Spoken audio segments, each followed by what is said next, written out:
Hey there, my name is Kara Mitchell Viesca. I'm an associate professor at the University of Nebraska-Lincoln, and I am part of the GEA advisory board, and I'm really excited to tell you a little bit about myself and some of my work. Um, I am at my core a teacher. I started my education career as a middle school teacher. I taught sixth, seventh, and eighth grade English, German, and English as a second language. I also taught social studies classes for multilingual students. Um, and then I also taught internationally. I taught in China and did some informal teaching in Germany as well as in Mexico. So I'm really aligned with GA's mission.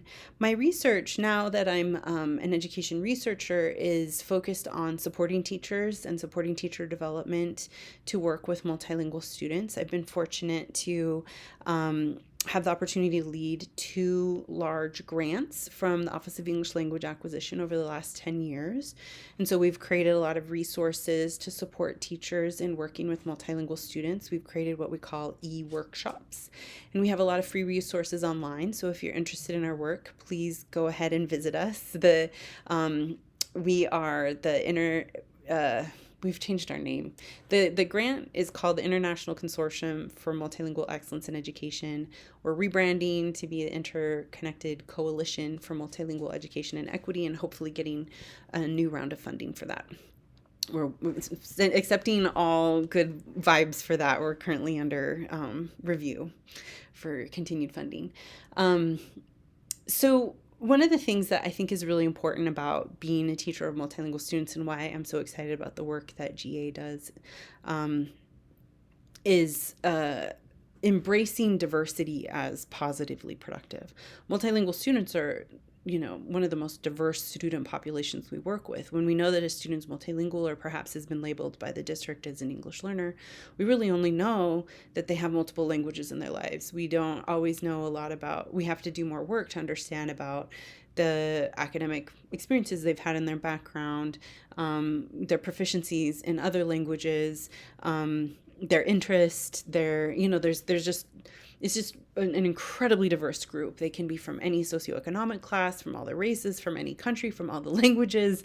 Like, there's just so much diversity in working with multilingual students. And so one of the most important things I think for teachers is to really learn how to embrace diversity and create the context in classrooms for diversity to be positively productive. And that really is a lot of work, because we don't currently work and live in a society and world where diversity is seen as positive. It's often, a reason to, for students to make fun of each other, or, for a variety of different kind of more negative things to happen. And so our opportunity as teachers is to create really strong learning communities where we embrace diversity, where we understand the complexities of different kinds of diversity, and where we jump in and have conversations and really grapple with the challenges that come up with different ideas coming in contact, different ways of being in the world coming in contact. And there's so much opportunity for that in our classrooms, and that's the work that I like to do and I'm really excited about.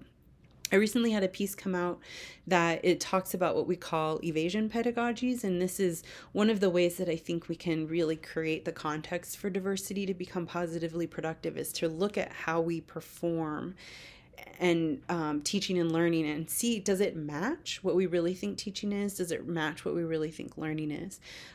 So we noticed in some of our research that teaching was often being performed as monitoring or surveilling, and learning was often being performed as compliance. And we questioned how much learning was really happening and how much teaching was really happening. And when I looked at my own practice, I recognized how much I was doing that too. How much of my course that I was offering at the university was really me as surveiller or monitor versus me as co-learner. And I've really done a lot of work on myself to try to change how I engage in teaching context to really match more my values and what I think really teaching is. I've always talked about being a facilitator, laying the pathway, creating opportunities for students to discover who they are and grow in ways that are really important to them. But I wasn't creating courses where that was possible.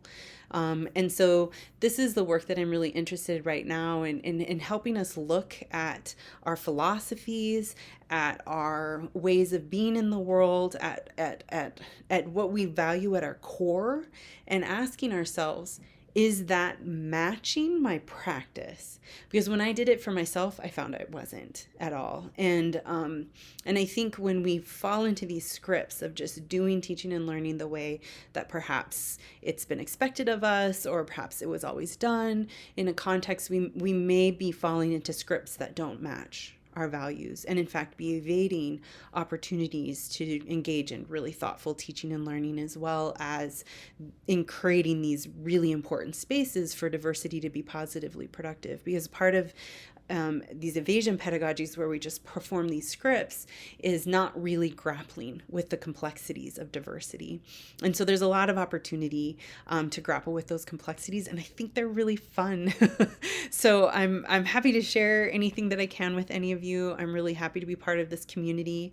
I think that travel and learning about different cultures is a really great way to start grappling with a lot of the complexities of human existence and how we can better be in community with one another, and especially in learning community with one another. So thank you for taking a minute to get to know me, and I hope I'll get to meet and interact with as many of you as possible very soon.